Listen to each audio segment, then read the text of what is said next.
we are live now. I think both your mics are working pretty well. Welcome, everybody. We have another debate today. It is going to be with Ken Hovind and Bill Ludlow. I actually am going to just mute a little bit because I guess we're getting some background noise. But it is 2:30 my time. It is Friday, July 14th. This one's going to be: is there evidence for human evolution? Part of Bill's debate presentation actually includes a little bit about him. So we're going to skip the openers today. We're going to go right into his presentation. He's going to have about 15, 20 minutes or so to do his presentation. And then Kent's going to get equal time to do his or rebut what Bill has. So we're going to just go straight into it. Bill, the floor is yours. I'm going to present to you as soon as you start with your slides, and we're going to go from there. I'm not a professional scientist, but I am a member of the Geological Society of America. Notice what he's listed off here as a credential is nothing more than a magazine subscription. Anybody can subscribe to this magazine and be a so-called member of the Geological Society of America. It sounds impressive, but again, this isn't anything more than a magazine subscription. Watch how he does this with other so-called credentials as well. The Southwest Paleontological Society, the Southwest Paleontological Society. What is the Southwest Paleontological Society? Well, it's a paid membership. You pay money to join them. There are no requirements. It is not a credential. It's not an honor to be part of this. You are paying a membership fee for their magazine and membership. Again, he listed off as if it's something that he's earned, as if this is an accredited degree of some sort, something that has given him an authority on the subject, when it has nothing more to do than a magazine subscription. He is simply blowing smoke up he's blowing smoke. National Center for Science Education, National Center for Science Education. He belongs to the National Center for Science Education. Mighty impressive title. But belonging to this, what does it actually mean? Yes, you guessed it. It's a paid subscription.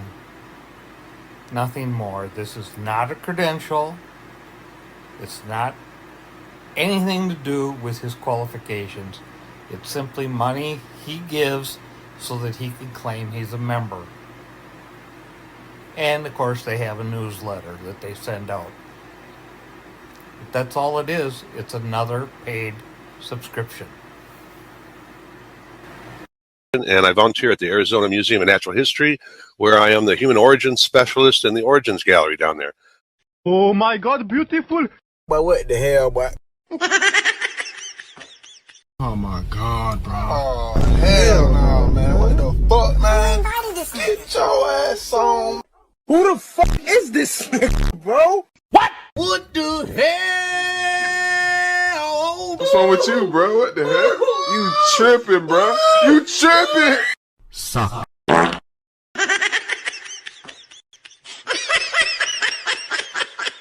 I would consider myself a science activist and a science educator. So, we're going to cover 4 million years of human evolution here.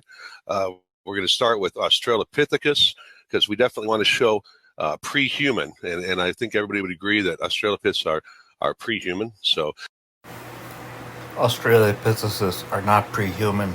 They're just monkeys.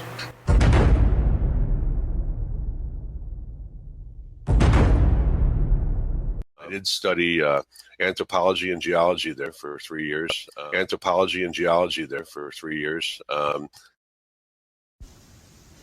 Here, even on his private web page, he claims that he studied geology and anthropology at Michigan State. On Facebook, when somebody asked him what his education was, again, he says, I studied geology and anthropology at Michigan State University. Okay, he didn't. We have the proof. And once again, you'll see him highlighting his magazine subscriptions, pretending there's some sort of credentials. He's asked about his education. He lists his education and the magazines he subscribes to. How ridiculous.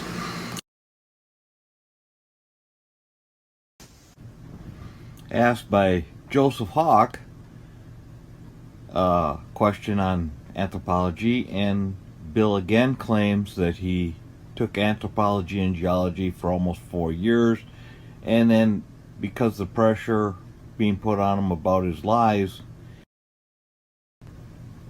according to the registration office, Bill studied at Michigan State at the fall of 1980 to the spring of 1984 with a major in English. Now, as the truth of Bill's education has been released, exposing his lies, he went back and he actually changed the description on his blog as follows. Here he eliminates what he studied from his blog, which was previously being claimed, as you saw, anthropology and geology.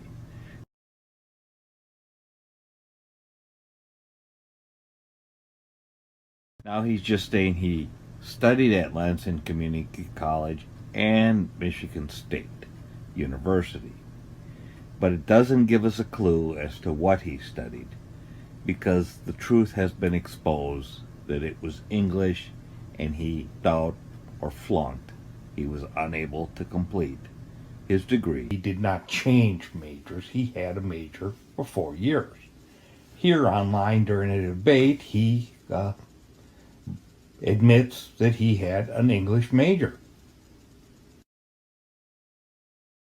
University completed 3 years, but there were a lot of things going on at the time. It's a long story. I never did finish, but I did study anthropology and geology there for 3 years. I did study anthropology and geology there for 3 years. I did study anthropology and geology there for 3 years.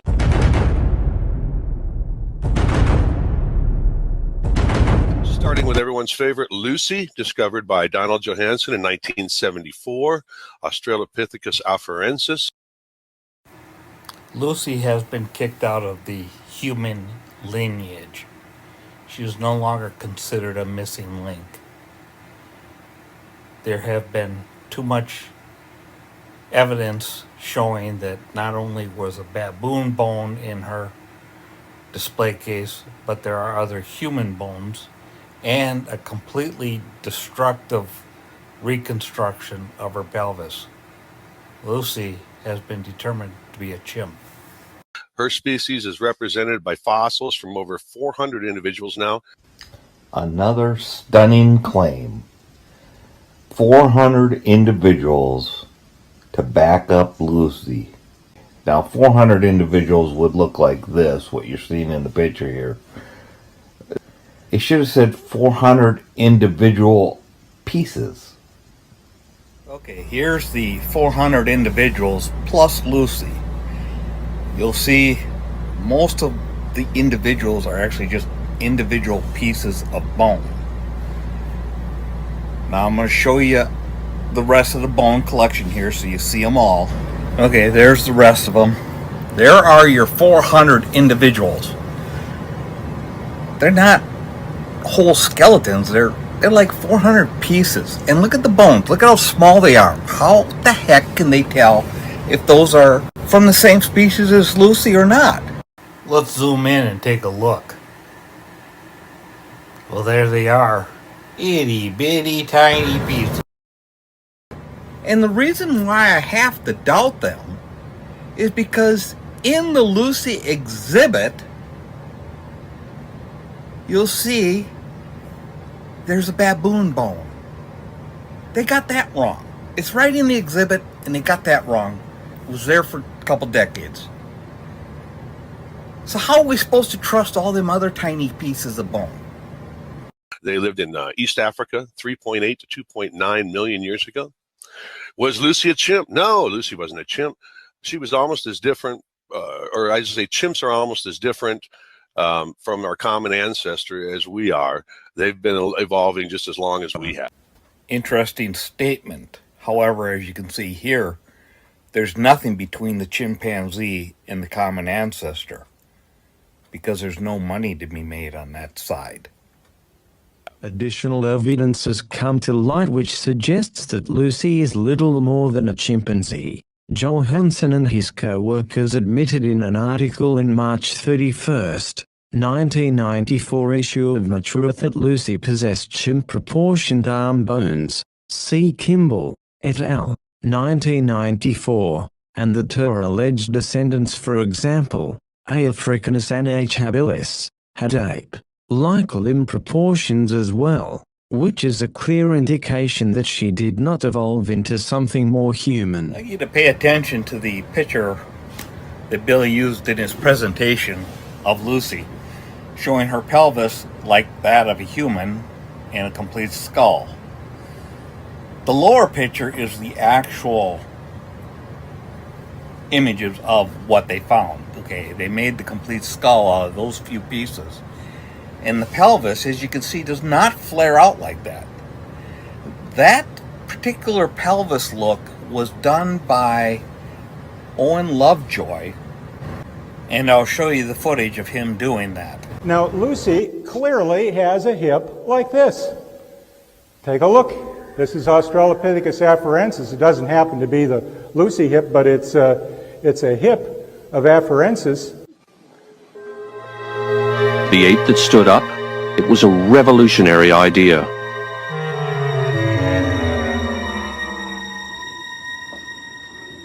We needed Owen Lovejoy's expertise again, because the evidence wasn't quite adding up. The knee looked human, but the shape of her hip didn't. The knee they're talking about doesn't even belong to Lucy. It's identified as a modern human knee. They keep trying to push this as Lucy's knee, and it's not. It's a human knee.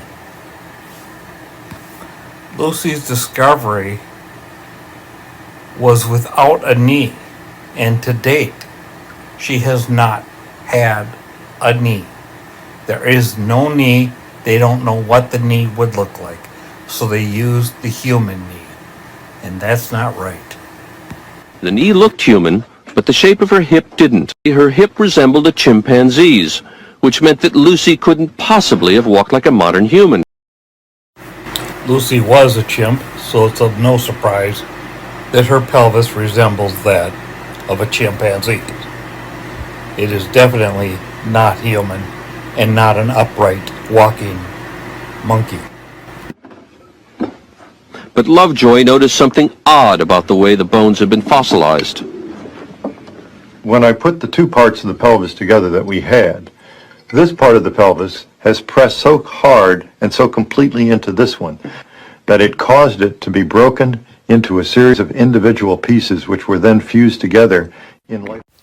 Did you hear Owen Lovejoy's bullshit story? Let me explain it to you. Lucy's pelvis, they think, might have been stepped on by a deer, but it was busted into multiple small pieces. You know, as a skeleton in the dirt.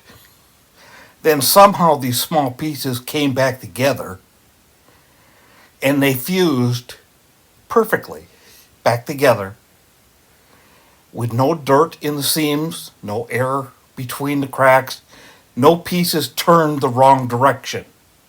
They came back together magically and fused without life going on. They fused back together like a bone would reconnect after you broke it when you were alive. And many people believe this bullshit. It's utterly ridiculous. This has caused the two bones, in fact, to fit together so well that they're in an anatomically impossible position. The perfect fit was an illusion that made Lucy's hip bones seem to flare out like a chimp's. But all was not lost. This is a power saw, friends. You may want to put your goggles on. Lovejoy decided he could restore the pelvis to its natural shape. He didn't want to tamper with the original, so he made a copy in plaster. Notice he's removing whole parts, not just cutting. He cut the damaged pieces out and put them back together the way they were before Lucy died. It was a tricky job, but after taking the kink out of the pelvis, it all fit together perfectly, like a three-dimensional jigsaw puzzle. Look how perfect.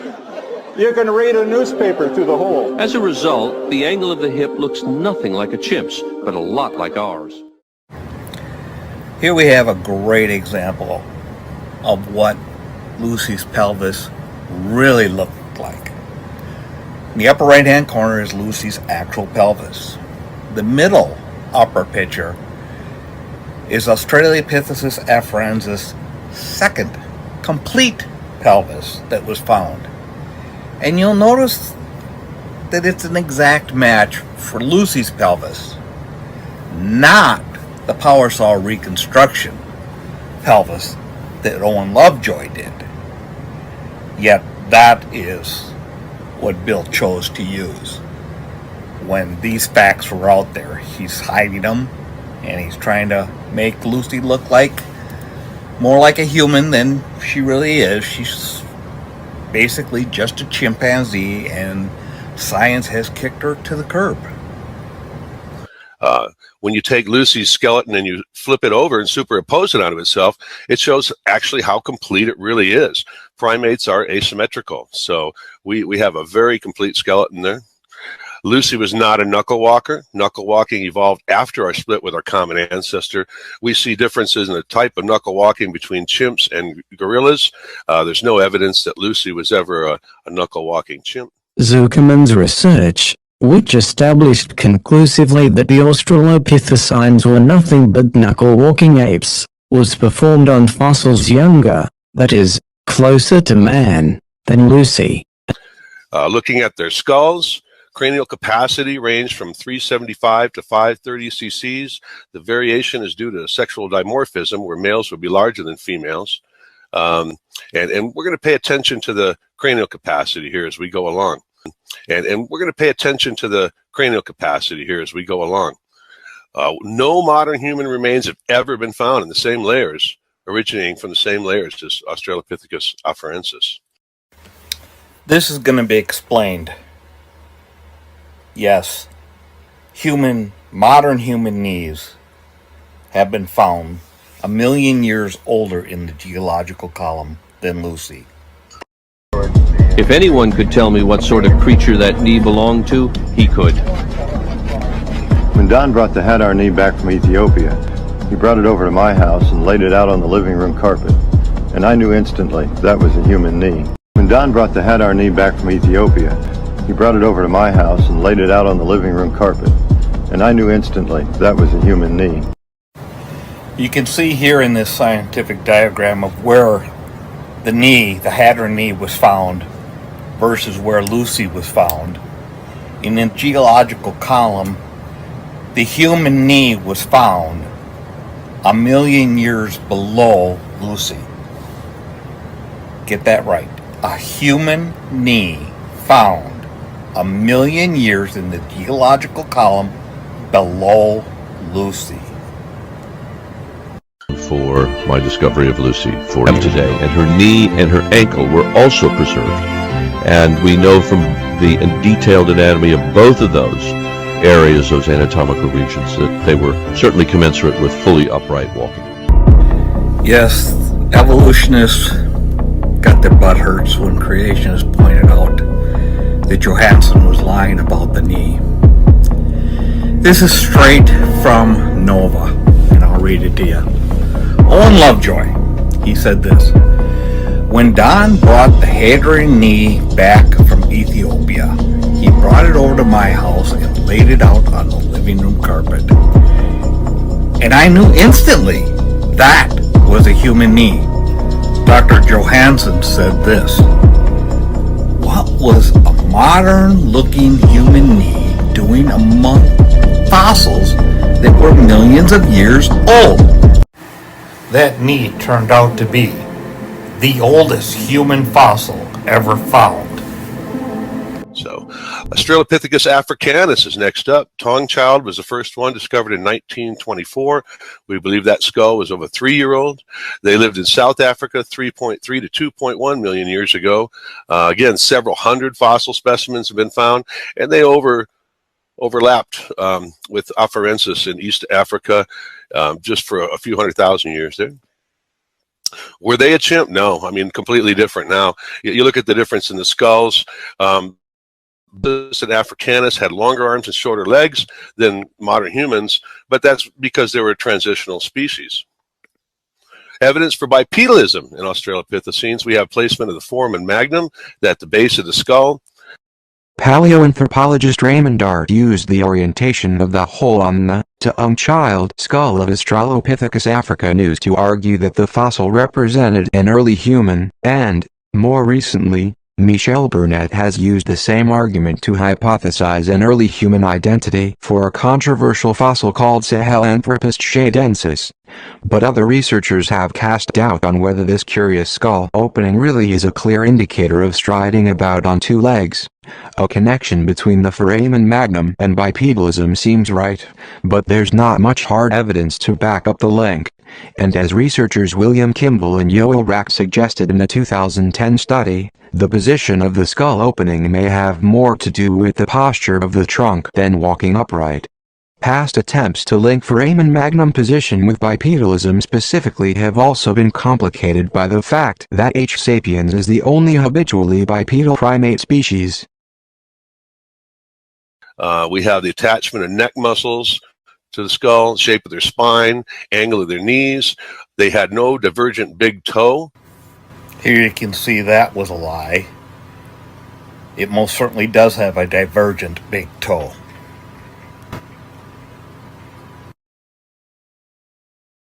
Cranial capacity averaged 485 cc's. Compared to Afarensis, we see already a less projecting face, more rounded skull, no cranial crest, and smaller dentition. So they're getting a little bit closer to us. And again, no modern human remains ever been found in the same layers as Afarensis or Africanus. Wrong again, Bill. Here is the femur bone of what's known as Malachite man. It is green because all the bone has been replaced with malachite. This was found in a malachite mine after bulldozers busted away the top 50 feet of rock-hard sandstone. And you'll never guess what layer this is identified as being found in. The early Cretaceous period. That's right, human bone found in the early Cretaceous period, millions upon millions of years before any of your monkeys you list, Bill.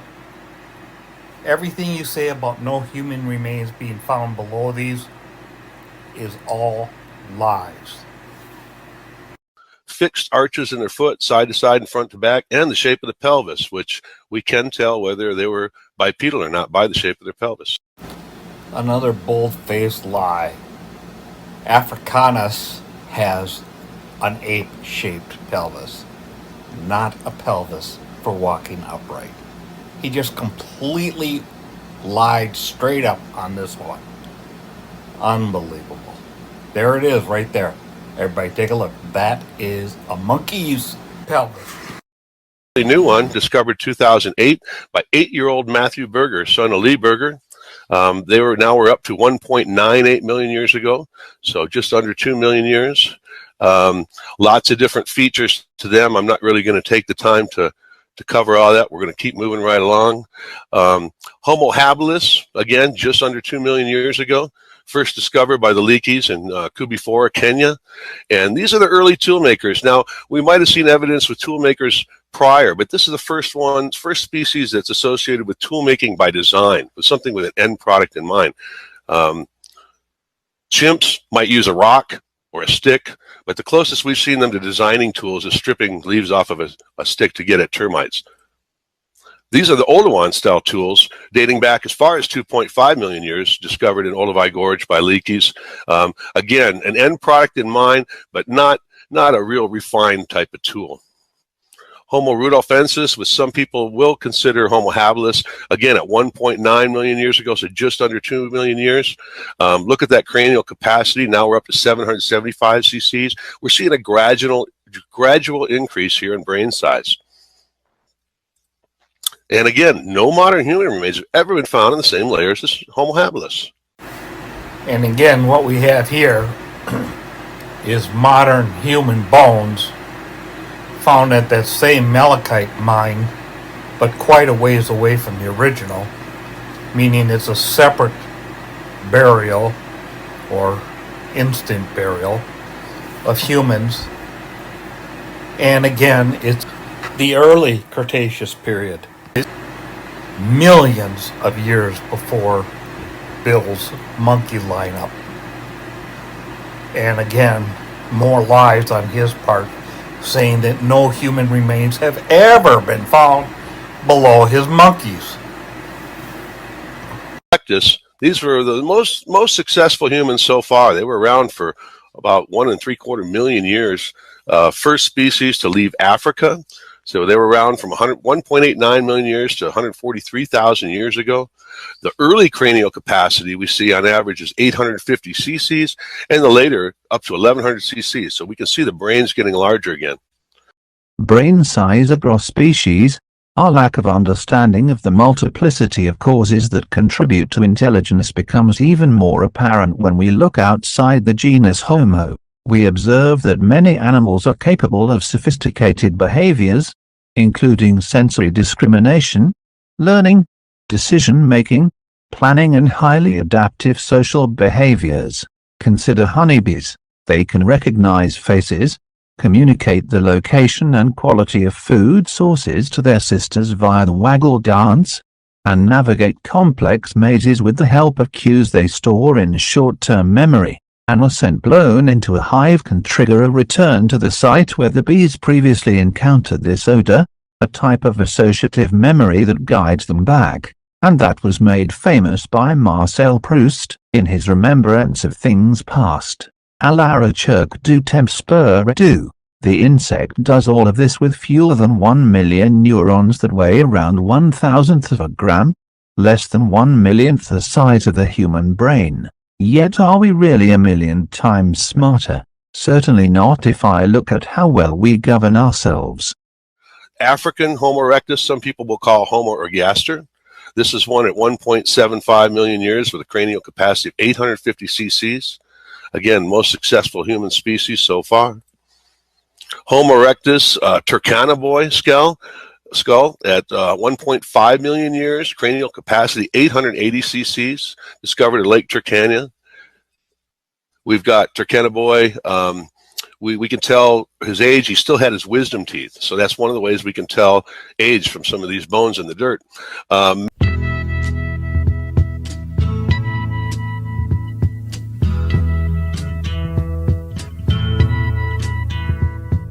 Pelvis, long legs, 5'3" tall.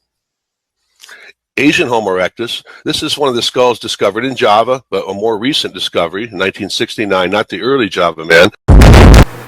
The early Java man was a complete hoax. From a skull cap and a bone and a tooth, they created this. It turns out that the bone was definitely human. The skull cap was most likely human also. Cranial capacity there, 1,000 cc's already we're seeing. And just to cover again, if you line these skulls up, Africanus, habilis, erectus, and I do this at the museum when I'm speaking there and talking with children there, it's so obvious that an 8 or 10-year-old can put them back in the right order. I can mix them up and be talking with these kids and ask them to put them back in the right order. I mean, and they'll put them in the right order based on these different transitional features. Bill, this might come as a shock to you, but kids can put things in order if they're told they belong smallest to largest. This is not evolutionary traits they're seeing. They're simply putting them in smallest to largest order. Again, we're seeing 435 to 530 average 450 cc's on brain size on the Africanus. Homo habilis averages 680. Homo erectus averages 1,000. We're seeing a transition happen right there. And no modern human brains have ever been found in the same layers as Homo erectus. Yet again, Bill lies. Here we have a modern human hand found 145 million years old. But what we do find is Acheulean hand axes. Stone tool technology advances with increase in brain size. Bill keeps pushing brain size as proof of evolution. Yet Neanderthals, as you can see here, had a much larger brain than humans. So is that evolution or de-evolution? We see crude hand axes at 1.75 million years, and then as recently as under 1 million years, we start seeing them really get refined. These are found in Asia, Africa, North America. The Native Americans used them. So Homo erectus, Homo heidelbergensis, Homo neanderthalensis, and is all use the same tool technology. So here's heidelbergensis. These are ancestral to Homo sapiens and Homo neanderthalensis, and they were around from about 700,000 to 200,000 years ago. Again, we're kind of looking at where they fit in the chain of things here. We have lots of remains of these guys. There was 28 individuals dated to 430,000 years old. They used 6 different methods to come up with the date range on those. We've actually pulled DNA out of these. Cimo de los Huesos, we know that they shared a common ancestor with the Denisovans. We're going to get to them in a minute, but also had Neanderthal-like features. Their skulls here, skulls from. This is their skulls here, skulls from. This is the Cobway skull, and this would be 300,000 years ago. We're getting to now Heidelbergensis. Some would call it Rhodesiensis. So again, African. Sometimes there are people they call splitters that split them into different species, but we still see large brow ridges. But now we're getting a flat face like modern humans.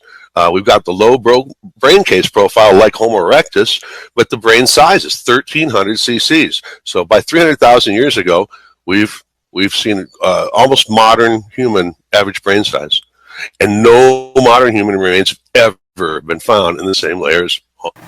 Yep, Bill, here we go again. Scientists have found a human skull in Israel dated at 1.5 million years old. That's older than your 300,000-year-old monkey. Neanderthals, everybody's favorite caveman here, found in Europe and Western Asia, went extinct by 39,000 years ago. Again, hundreds of fossil specimens found. First discovered in 1829. They didn't know what it was really. The type specimen, Neander 1, is from the Neander Valley. That's where they got their name. But that was discovered in 1856. This is the most complete Neanderthal skull here, discovered in 1909, 70,000 years old. Cranial capacity over 1,600 cc's. So actually a lot of these early Neanderthals had a brain size larger than modern humans. This is the one that pretty much debunked the earlier theory that that Neanderthals were stooped, brutish creatures. But we don't believe that anymore. That was a lot of political and religious kind of stuff from back in the 1800s that caused that. You'll note Bill keeps pushing brain size as proof of evolution. Science seems to neglect the fact that humans do not have the largest brain size of the Homo sapien bloodline. We are just above Homo habilis, with Denisovans and Homo neanderthal above us in brain size. Now we know DNA-wise that those two are related to us where the other ones are not. And we also know that they bred, because we've got their DNA in our DNA. So they are basically humans. But they're humans with bigger brains and a brawnier skeleton, and entropy has taken over. The second law of thermodynamics is shutting down the genome. It's not making it better. And this is proof. I think you should know that by now. With modern humans, with conical rib cage, thicker hand bones, wider pelvis, shorter lower legs. The earlier Neanderthals were much taller than the later Neanderthals. There's a lot of differences in the skull. Of course, the shape of the brain case, occipital bun at the back of the skull, used for muscle attachments. Their noses, the nasal bone projected, and they had no chin. They also had the larger brow ridge. So 550,000 years, after the last mating, we can see measurable impacts on gene expression. If you are living in, if you have a European ancestry, you have up to 5% Neanderthal DNA in you. See, they use radiocarbon dates on the Neanderthal remains. It's one of the only species because some of them are below 50,000 years that were able to do that. And we can tell that Neanderthals did not disappear all at once. So they didn't die out one time. They died off at different times, different parts of the world. Denisovans, now this is a fairly new species discovered. The only thing we have is two, actually I think they just discovered a third tooth. So we have a couple teeth and a pinky bone.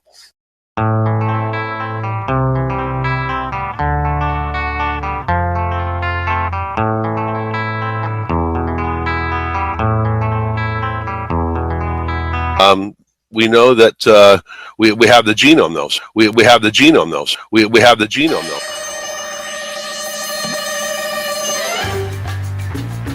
Matthias Meyer has just published the results of what may be the world's most wasteful genome sequencing project. In decoding just 0.1% of the genome of the oldest DNA ever recovered from an ancient human, the molecular biologist at the Max Planck Institute for Evolutionary Anthropology in Leipzig, Germany, threw out enough raw data to map the modern human genome dozens of times over. But the excess was necessary, because the DNA in the 430,000-year-old bones was degraded and contaminated.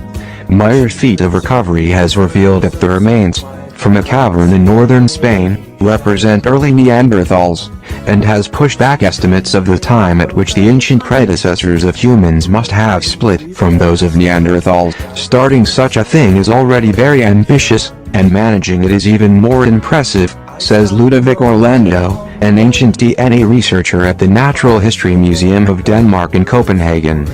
We are really reaching the limits of what is possible. We know that up to 5% of Southeast Asians have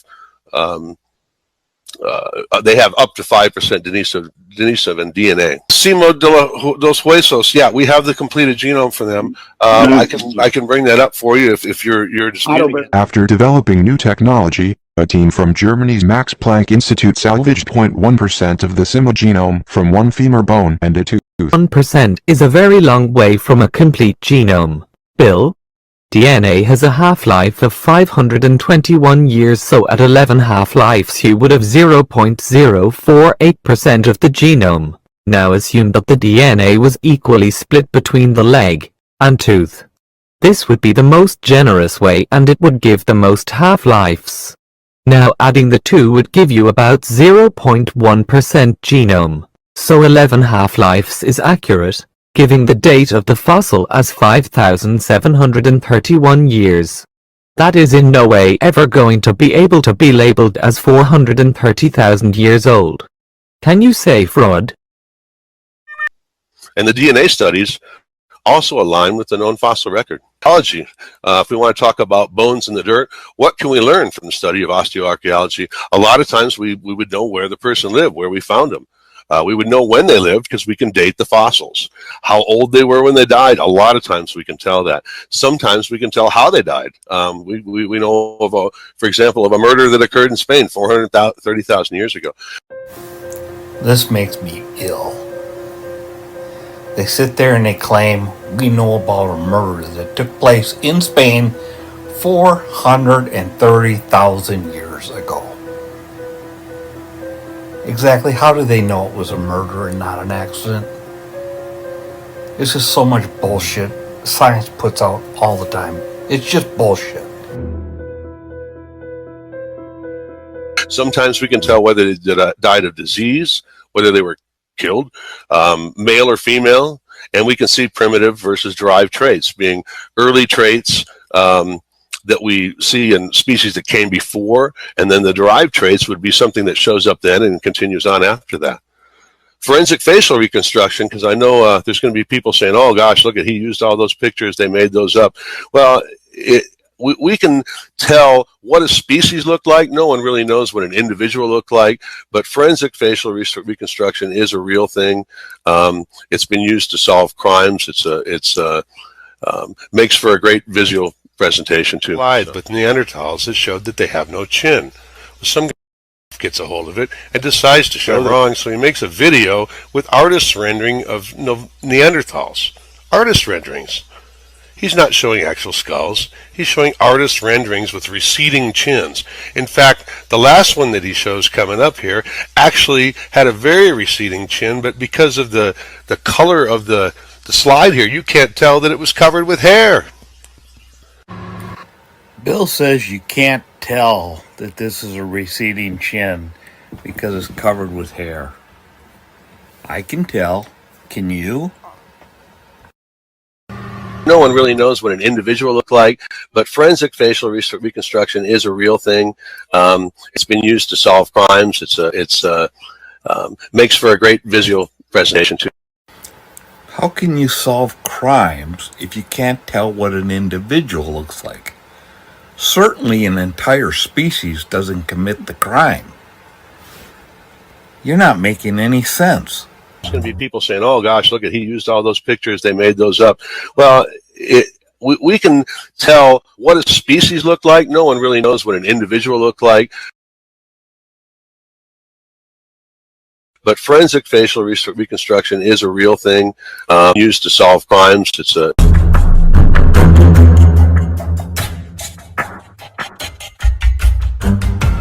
with artist rendering of Neanderthals. Artist renderings. He's not showing actual skulls. He's showing artist renderings with receding chins. But forensic facial reconstruction is a real thing. It's been used to solve crimes. It's people saying, oh gosh, look at, he used all those pictures, they made those up.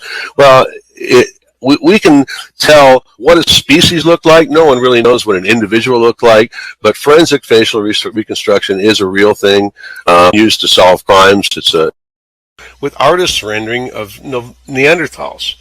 Artist renderings. He's not showing actual skulls. He's showing artist renderings with receding chins. But forensic facial reconstruction is a real thing. It's been used to solve crime. Bill Ludlow clearly claims, and Bill defended his claim, that Neanderthals have no chin. Having no chin is not the same as having a receding chin or small chin. If a chin is not a protruding chin, that does not mean it doesn't exist. It simply means it's in a different shape, but it is still there. I am showing you these slides of articles that are talking about Neanderthal chins. They describe the Neanderthal chin as weak, or slanted, or receding. It is very obvious they are describing the shape of the Neanderthal chin. As in, the Neanderthals had chins. Now for the people like Bill. Listen up, Bill. In other words, they are not describing something that doesn't exist. Rather, they are describing something that is there. The fact is, Neanderthals had chins. In Kubifora, Kenya, over 200 layers of volcanic tuff were dated and chemically analyzed. So we have 200 layers throughout that geological column that they've made just for that area. 200 layers have been dated and tested. Lucy shows up in the middle of the column there, showing up at about 3.18 million years old. All these different layers, we have different thin layers of volcanic ash that can be dated. And this shows where the first family dates a little bit older. The first knee joint that Johansen discovered in 1973 is actually quite a bit older than Lucy was. Testing our theory. How would we test the theory of evolution? And as far as human evolution, we would, to test the hypothesis about the change of kind from early species to modern humans, we would predict that we would find evidence in the fossil record for such a transitional change. We would predict the recent layers would contain modern humans. At some point Anatomically, modern humans would cease to exist in the fossil record, and we would only see evidence of species with both those primitive and derived traits, becoming more primitive as the fossils get older, ending up with only these early apes in the oldest layers. That's exactly what we see.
Never see human remains in with any of these primitive species or older fossil remains. Never see it. A bullshit?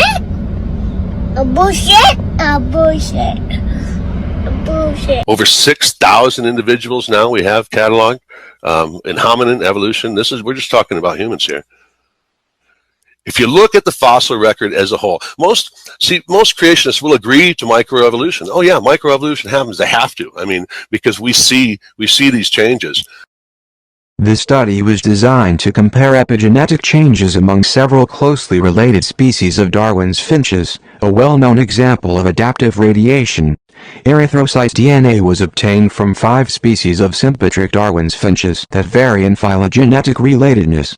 Genome-wide alterations and genetic mutations using copy number variation, CNV, were compared with epigenetic alterations associated with differential DNA methylation regions, epimutations. Epimutations were more common than genetic CNV mutations among the 5 species. Furthermore, the number of epimutations increased monotonically with phylogenetic distance. Interestingly, the number of genetic CNV mutations did not consistently increase with phylogenetic distance. The number, chromosomal locations, regional clustering, and lack of overlap of epimutations and genetic mutations suggest that epigenetic changes are distinct and that they correlate with the history of Darwin's finches. The potential functional significance of the epimutations was explored by comparing their locations on the genome to the location of important genes and cellular pathways in birds. Specific epimutations were associated with genes related to the bone morphogenic protein, toll receptor, and melanogenesis signaling pathways. Species-specific epimutations were significantly overrepresented in these pathways. As environmental factors are known to result in heritable changes in the epigenome, epigenetic caused the changes to the molecular basis of the Darwin's finches. Epigenetics can be the only explanation for the changes in Darwin's finches. The finches' beaks all returned to normal when the environment changed back to normal. We all know mutations can't do that. But if you lined up all these skulls and put them in a row, you're seeing microevolution from one to the other. And if you look at it over as a whole, it becomes macro. I mean, you can line up Australopithecus on the left, modern human on the right, and every little minor change is a macro change. But you go back and look at the first skull and the last skull, and everybody's going to say, oh yeah, that's a different species. That's macroevolution. We just witnessed a change in kind by studying the fossil record. Australopithecus afarensis female on the left, Homo sapiens female on the right. I don't think anybody's going to disagree that we have 2 different species there. To argue against this, let me join you, because this march of progress type thing for human evolution is not what we see in the fossil record.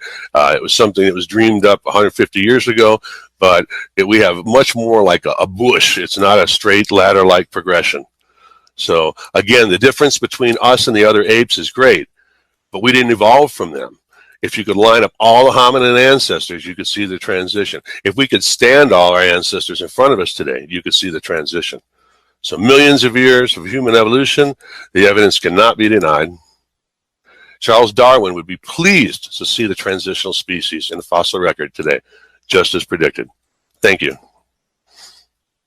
Thank you, Bill. That was a great presentation. I'm going to give Kent exactly the same amount of time, which is about 20 to 22 minutes or so. Kent, you can use it to do your own presentation or start into rebuttal on Bill's, whatever you feel you want to do. Okay? Okay, well, thank you so much for letting me be on here. Can you hear me okay? Yeah. You sound great. Okay, sounds good. Yes, well, I appreciate everything he said. I think since the title of this is there evidence for human evolution, I think the word evidence has very clear meaning. In a court of law, absolutely nothing that he shared with us would hold up. He gave a list of things we can tell from these fossils, you know, how they died, maybe how old they were when they died, and I think I would agree with all of that. But he did not have on that list, nor could he put on that list, that you could prove that those specimens that you found had any children at all. Certainly you couldn't prove they had children that lived.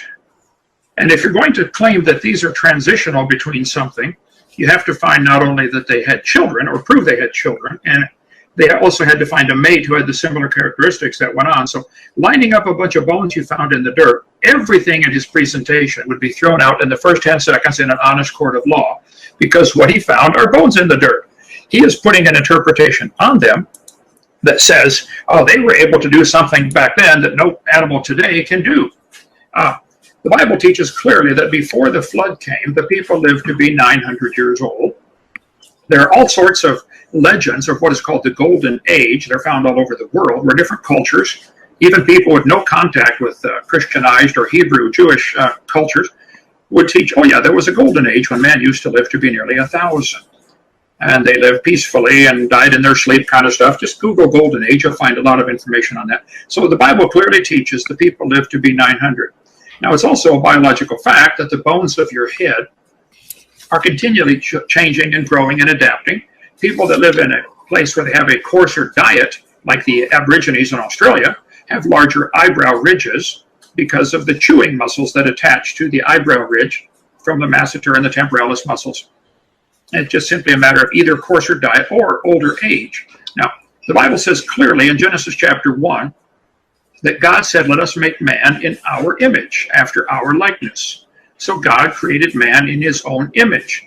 All of this effort that Bill puts out and others put out to try to make man a descendant of a monkey, he needs to understand, and I'm sure he does, this is a clear violation of what the Bible teaches, and he's welcome to do that. But I think that's a dangerous position to be in Judgment Day. The evolution theory teaches we are improving and getting better, and someday we get to become like God, which is the same lie Satan told Eve in the Garden of Eden. The reality is, I think humans are getting worse, degrading from what they used to be. Fossils, he didn't mention any of the gigantic fossils that have been found of people 8, 9, 10 feet tall, and there are hundreds of those. So as far as can an ape-like creature turn to a human, well, there's no evidence that any animal today produces something other than its same kind. None of the fossils, as I mentioned, would count. All through the Bible, we have people who live in caves. There are people today who live in caves. It depends what you mean by caveman. So let me just talk about a couple of them. The Nebraska man, which was used for years as evidence for evolution, came from one tooth. From one tooth, they made Nebraska man, and the entire man and his wife were shown in Illustrated London News back in 1922. Scientifically built up from one tooth. Later, they found out the tooth actually came from a pig, the real Nebraska man. I've got a cover on my video number 2 of my series, which you can watch on drdino.com or on all over the internet, about all of the so-called cavemen. They're touted as evidence and really make the news for a while, and then later are discredited or proven wrong. The New York Times ran an article back in 1912, Darwin theory proved true, based on this skulls that they found.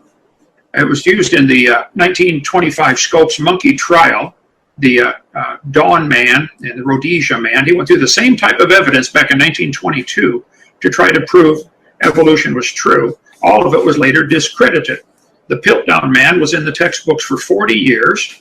1956, Reader's Digest ran an article saying, oh, this was proven to be false. It's not true. The Neanderthals, I think most folks who study them would say, yeah, they're probably normal humans, either living to great age or deformed from diseases like arthritis or vitamin deficiency disease. The 13% bigger brain on the Neanderthals is interesting. I think they're just simply pre-flood human, or people who shortly after the flood when they're still living to be 400. So I think the Christians or the biblical view would have a very reasonable answer to this. But again, I would go back to say every single bone you find in the dirt, you could not use it as evidence that it's an ancestor to anybody. None of that would count. In an honest court of law, the judge would say, you're right, no bones found in the dirt count. You did not demonstrate that you could prove that they had any children at all. Especially you did not prove they had children that were different than themselves. So all of that is a bunch of baloney. Now, even if it's true, you couldn't prove it to be true. Now, I don't think it is true, but certainly in a court of law, it wouldn't hold up. And the title of the debate is, there evidence for human evolution? Absolutely not. And they have to go back and define what you mean by evolution. What Bill is arguing here is a very, very tiny step trying to get from apes to humans. Really, the evolution theory has to take you from a rock to a human, and that ultimately has to take you from absolutely nothing to a rock. That's why I'm very careful in my debates and discussions to define the word evolution. There are 6 different levels or meanings or stages you would have to go through, and everything he gave to so far was down between what I call number 5 and 6. Number 1 would be cosmic evolution, the origin of time, space, matter. They don't like to discuss that, but it is a fact. Before you can have any monkeys or ape-like creatures evolving into humans, you have to have the monkeys or ape-like creatures. Now, where did they come from? They had to come from something earlier, and ultimately, I can show you straight from the textbooks, they do teach they came from a one-celled creature, which came from prebiotic soup. I'm getting a heavy breathing in the background from somebody there. I don't know. Ultimately, they have to say they came from the prebiotic soup. And when you ask them, where did this soup come from? The textbooks teach, well, 4.6 billion years ago, the Earth cooled down and it had a hard, rocky crust. And it rained on the rocks for millions of years and turned them into soup. And the soup got concentrated in little pools via evaporation, concentrated enough that it came alive. So this entire debate on is there evidence for human evolution is a real tiny, almost insignificant part of a much bigger picture. He hasn't demonstrated any scientific evidence for where the material came from, where space came from, where time came from. So I don't think he's demonstrated that humans have evolved to apes. Apes have evolved, ape-like creatures have evolved to humans. Again, I point out, none of the bones that he found could be proven to have had any children at all. So if he wants to believe that, that's perfectly fine. Now, they are doing a great job of reconstructing these creatures, and they're spending a lot of time trying to put, skin and flesh and hair on them. It's interesting to make them all with dark skin. I think that ought to be offensive to somebody. But I think if you go through one by one and look at these so-called cavemen that he's referring to, you could discredit them. The Aboriginal skulls today look very similar to some of the skulls there because of their coarse diet, and the eyebrow ridge grows larger. That's one bone in your body that never stops growing. It just simply indicates the individual is probably over 200 or 300 years old. So I would ask people to watch my videotape number 2, where I cover all of the cavemen. You can't see all the slides here. I know, I'm sorry about that, but I have done all that.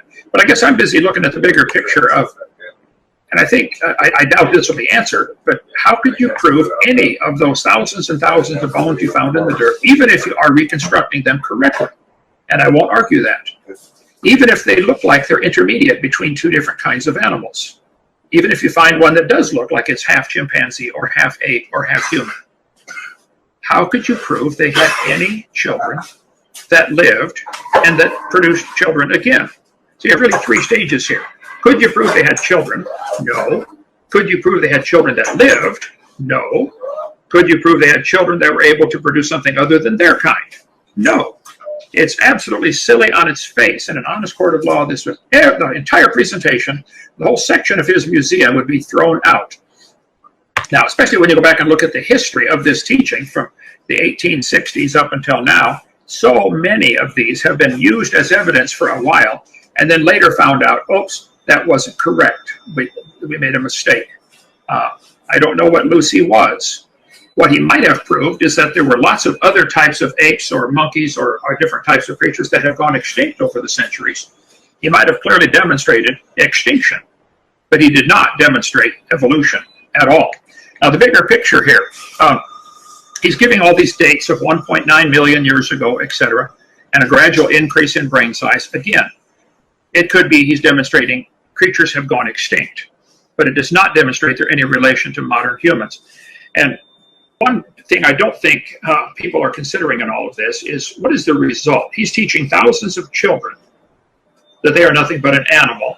And I've asked evolutionists this question all over. Maybe Bill can answer it today. If your theory is true, how do you tell right from wrong on any topic? Is abortion right or wrong? Is premarital sex right or wrong? Is sex with your dog right or wrong? Is murder right or wrong? How, with your philosophical background of thinking we are nothing but an advanced ape-like creature, how do you tell right from wrong on any topic? Is it decided by majority opinion? We all get together and vote on it. Well, then in Nazi Germany, they decided, hey, it's okay to kill people that are not blonde-haired, blue-eyed Aryans. So they didn't do anything wrong. That was their vote. That was their decision. So is it based on, might makes right? Who's got the biggest muscles or the biggest gun? They get to decide.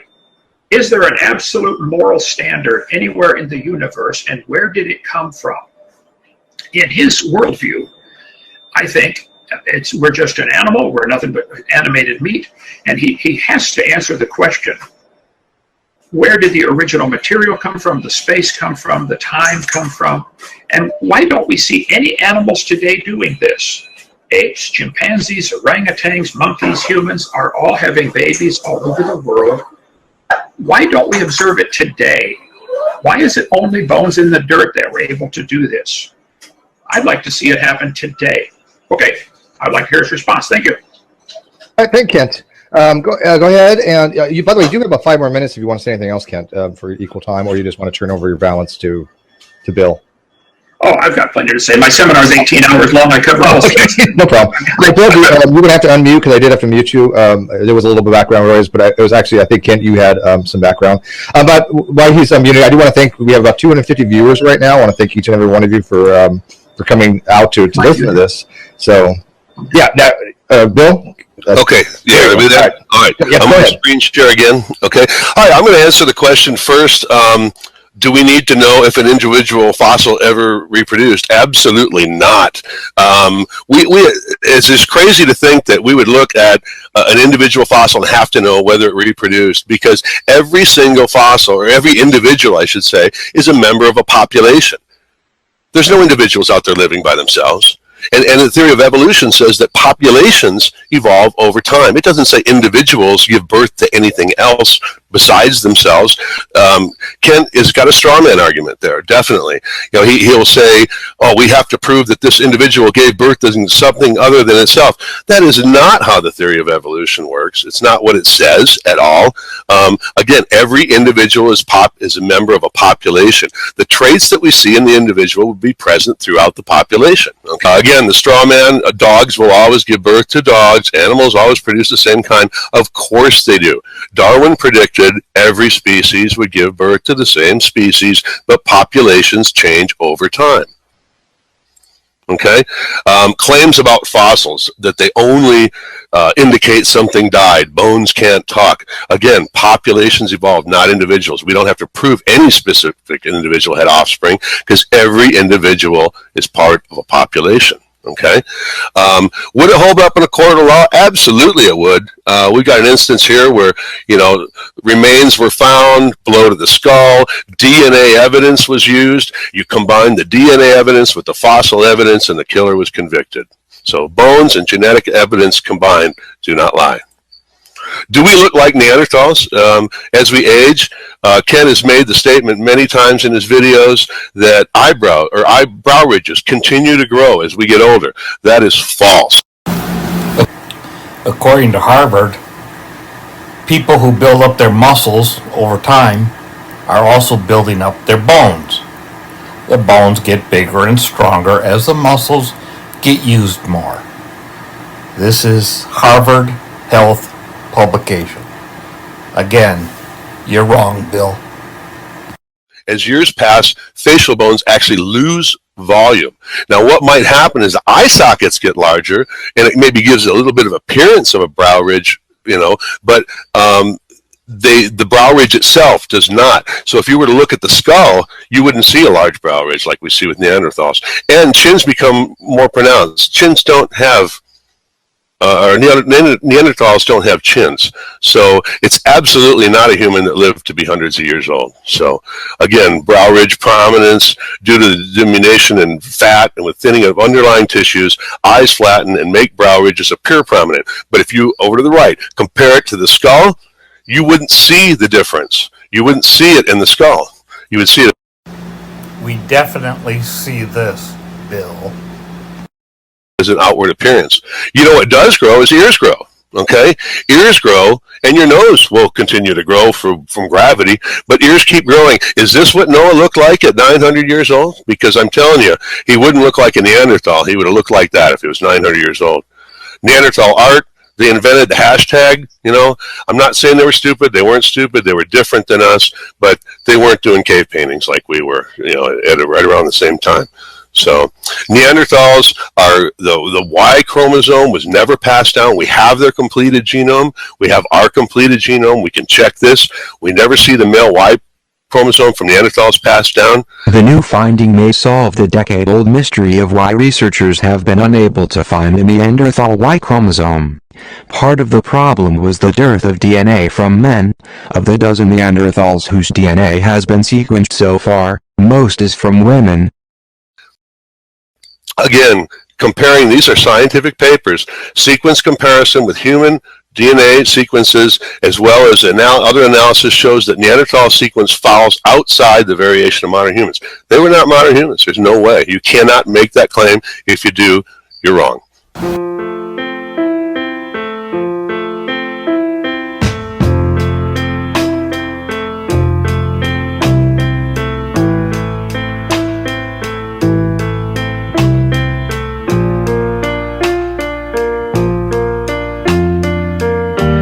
Eurasia, interbreeding between Neanderthals and Denisovans with modern humans took place several times. The introgression events into modern humans are estimated to have happened about 47,000 to 65,000 years ago with Neanderthals and about 44,000 to 54,000 years ago with Denisovans. 1. Biology, a group of living organisms consisting of similar individuals capable of exchanging genes or interbreeding. The species is the principal natural taxonomic unit, ranking below a genus and denoted by a Latin binomial. So, it's funny here because this Jack Quazzo will make claims that Neanderthals were healthier than us, smarter than us, and everything else. And then other people are saying they lived to be 900 years old, but they contradict themselves. So I've got more stuff here on the origin. Well, again, we don't have to go to origin of life. Other than I would like to point out, again, that's another straw man that Kent is bringing up, saying that we came from a rock. Do we believe we came from a rock? No, we don't believe we came from a rock. Again, life's rocky start, right now on Nova.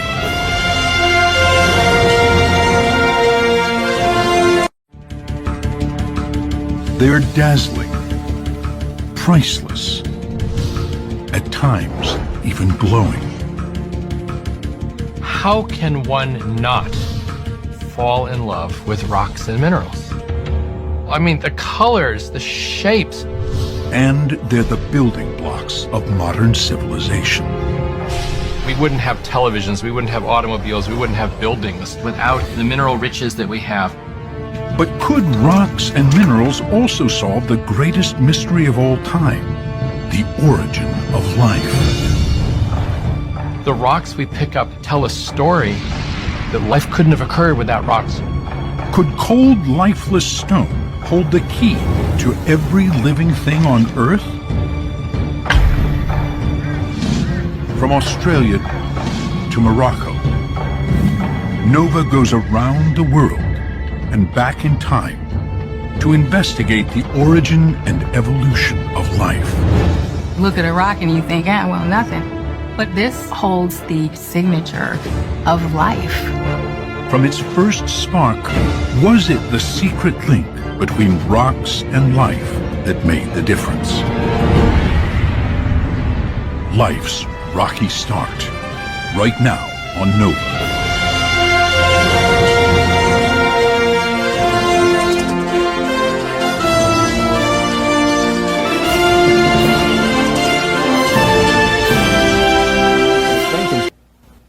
Earth formed 4.6 billion years ago. It was very different from today's Earth. Right here. Earth began as a hot ball of rock. Earth began as a hot ball of rock.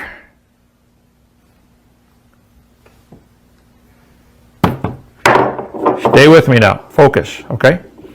3.9 billion years ago, it cooled down and it began to rain on the rocks. Okay? When the solar system settled into its current layout 4.5 billion years ago, Earth formed when gravity pulled swirling gas and dust in to become the third planet from the Sun. Like its fellow terrestrial planets, Earth had a central core, a rocky, which is the root word would be rock, okay? A rocky mantle and a solid crust. In-depth Earth, NASA solar system. Earth formed 4.5 billion years ago. Scientific American. Continents and oceans encircled by oxygen-rich atmosphere support familiar life forms. Yet this consistency is an illusion. They go in this article talking about life coming from the soup, from the rocks that got rained on. How about Sutori.com? 4.56 billion years ago. Oh, we got to talk to they got to get together on their numbers here, but that's okay.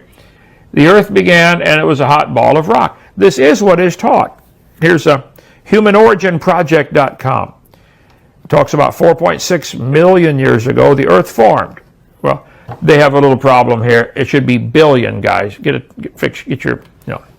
The earliest known life forms on Earth are putative fossilized microorganisms found in hydrothermal vent precipitates that may have lived as early as 4.28 billion years ago.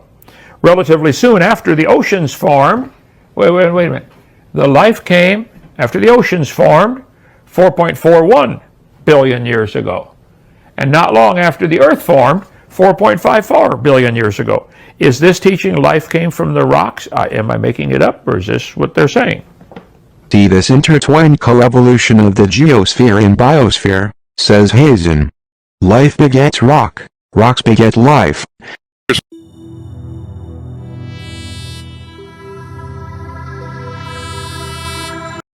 Talk about the conditions of life. Here's the Miller-Urey experiment here. It talks about lightning strikes, molecules, organic molecules. The meteorite hypothesis about amino acids that have been found in meteorites. The ocean iron sulfide. Hundreds of massive space rocks. The oceans boiled away, the crust melted again, and Earth was basically no place for life until things settled down about 4 billion years ago at the dawn of the Archean Eon. Earth started as dust rotating around the sun. It conglobed into a ball of molten rock, where it maintained that for billions of years until rain came and cooled it off. Then life started. And what was there to start life?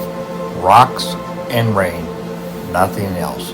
The rain washed minerals from the rock. How they form in spears and how they could enclose molecules. RNA, the RNA, early RNA world, original.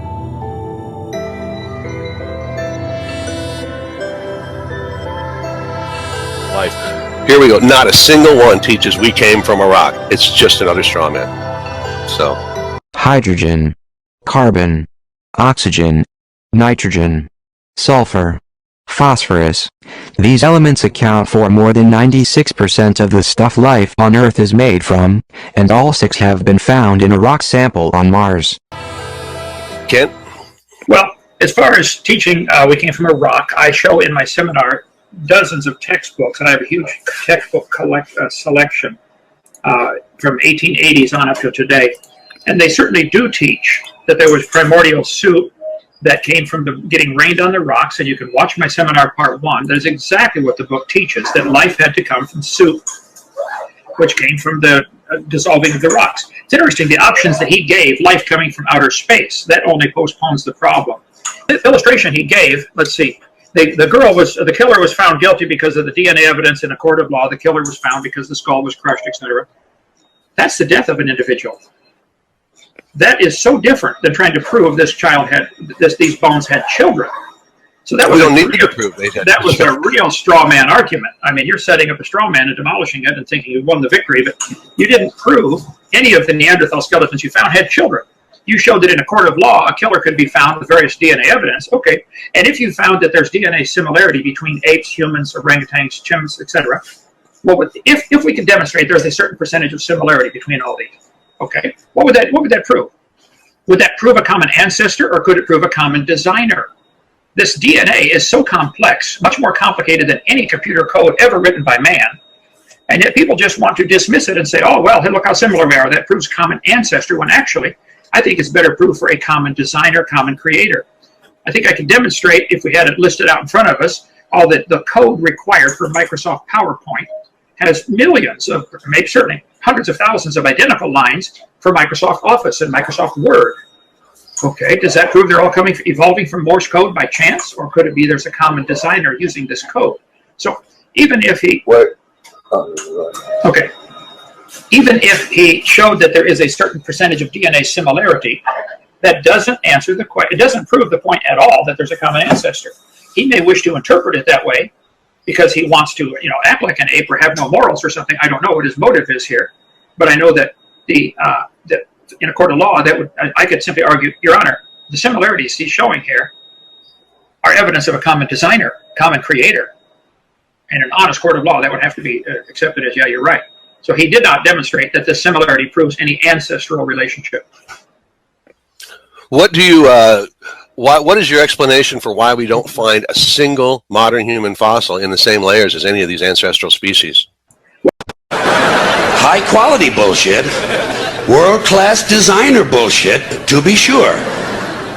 Hospital tested, clinically proven bullshit, but bullshit nonetheless. And it always amuses me that so many people seem to think that bullshit only comes from certain sources. Advertising, politicians, salesmen. Not true. Bullshit is everywhere. Bullshit is rampant. Parents are full of shit. Teachers are full of shit. Full of shit. The entire country is completely full of shit. A bullshit? A bullshit? A bullshit? A bullshit? A bullshit? Who's looking and who's cataloging this and keeping records? You may be correct. I don't know. To my knowledge, no human bones and chicken bones have ever been found in the same rock layer. So that proves humans and chickens did not live at the same time. You're wrong on that. I mean, we do find, especially in Africa, the remains of a lot of the animals that they've eaten. As far as, I wouldn't know about specifically chickens, but we find the animals that they were eating in the same layers. So we find a lot of different animal bones. Sure. Could we demonstrate? I'm sure there are thousands of bones. There are thousands of animals alive today that are never found with human bones. So what does that prove? Well, they don't live together. Humans and chickens don't hang out together. And so in a worldwide flood in the days of Noah, they would tend to not be buried together. So not finding the bones together is not evidence of anything. This is arguments from the negative. It wouldn't hold up at all, again, in an honest court of law. Well, we didn't find the gun, so therefore this guy didn't do it. To say that we don't, first of all, I don't know that it's true what you're saying, that human bones are not found in these layers. Secondly, it's true. Okay. Just because you said it, that makes it true. Bill said it. No, because the data shows it. I mean, the data shows it. Go out and find some if you don't believe it. You can come back tomorrow and let me know if you've done your research, if you've ever found modern human fossil remains in the same layers as any of these more primitive species. We never have. And you have no explanation for that. None. Tell me lies, tell me sweet little lies.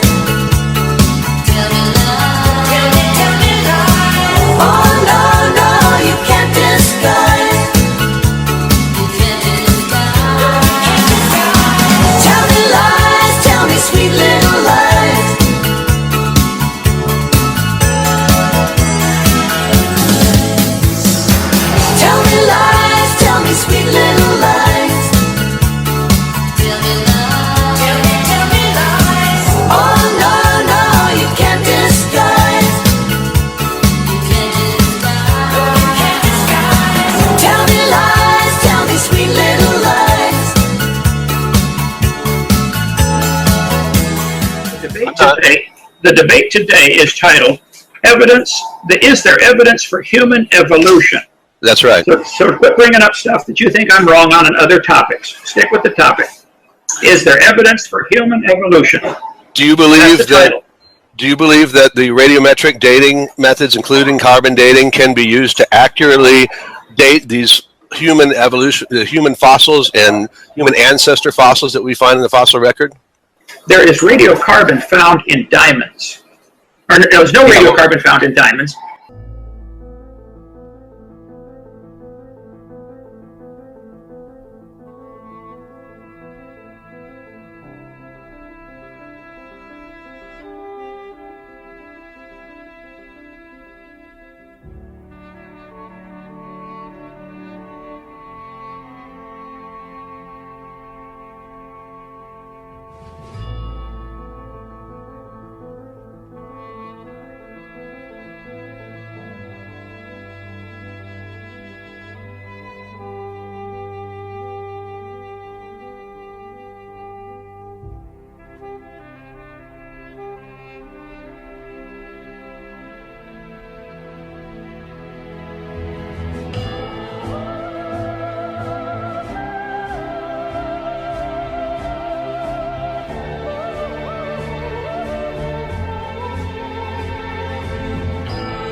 Carbon dating. Answers go all over the scale on carbon dating.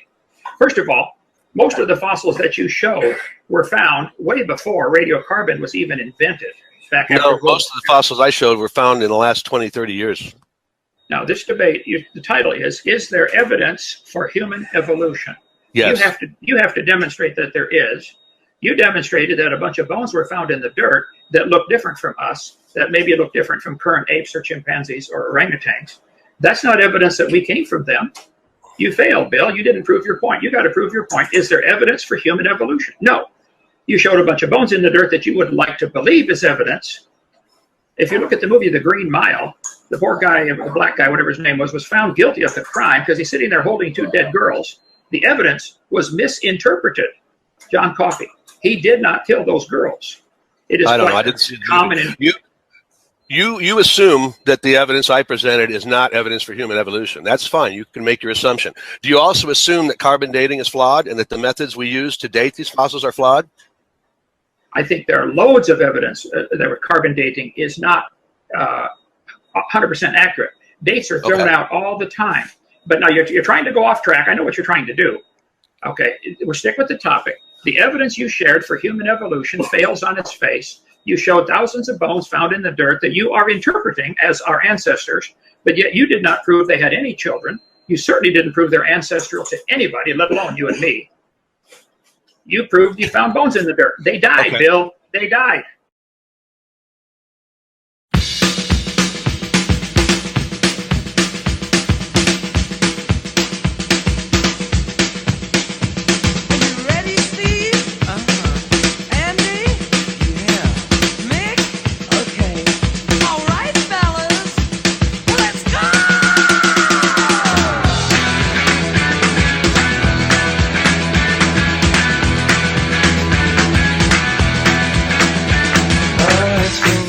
So